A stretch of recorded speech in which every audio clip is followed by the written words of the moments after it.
One Piece is over 1,000 episodes, and I read over 1,000 chapters of One Piece, and I will decide for you if it's good or not, if you stay to the end.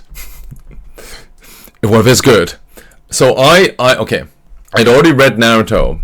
No, I already saw Naruto, I already saw Dragon Ball, I already saw Full Metal Alchemist and stuff like that, on Bleach. The reason I didn't watch One Piece, because it was deciding between watching Naruto, Bleach, or One Piece, right? And I looked at One Piece art, I didn't really like it, and that's why I didn't watch One Piece. But I kind of wish I watched it when I was younger, because it's literally the definition of don't judge a book by its cover. I think the story is better than the actual art. So essentially, if I'm talking about it without any spoilers, my favorite arc was probably when I thought it started off really slow, the first 200 chapters, especially watching the episodes as a grown man. I didn't think it was it's like, I think Naruto was good right out of the gate, and I probably watched it when I was a teenager, so probably liked it more then. So, but I think One Piece would be more valuable for a teenager than for an adult, because it just felt like watching SpongeBob SquarePants.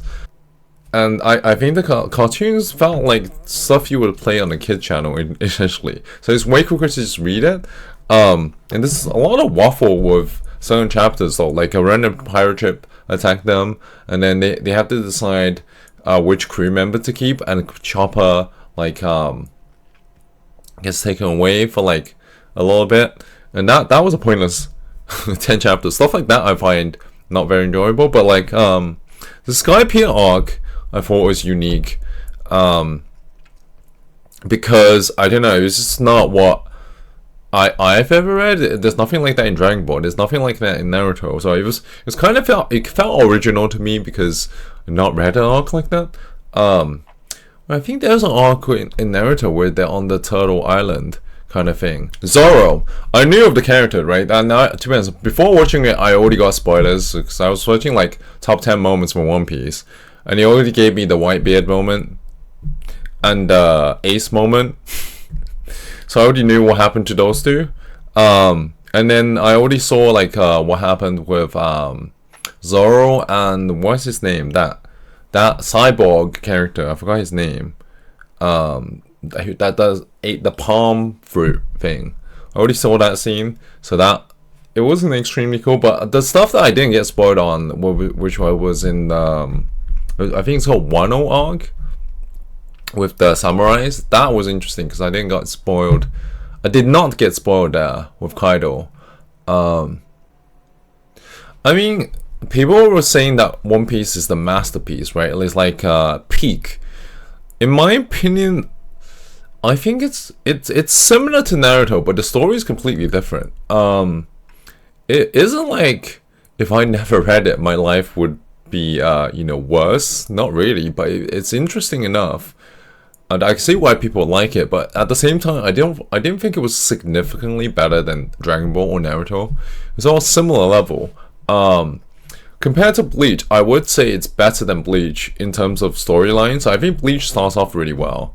The big three, I think Bleach starts off better than One Piece, but One Piece gradually over time it improves. I feel like his ability to storytell improves, especially by chapter 500 beyond.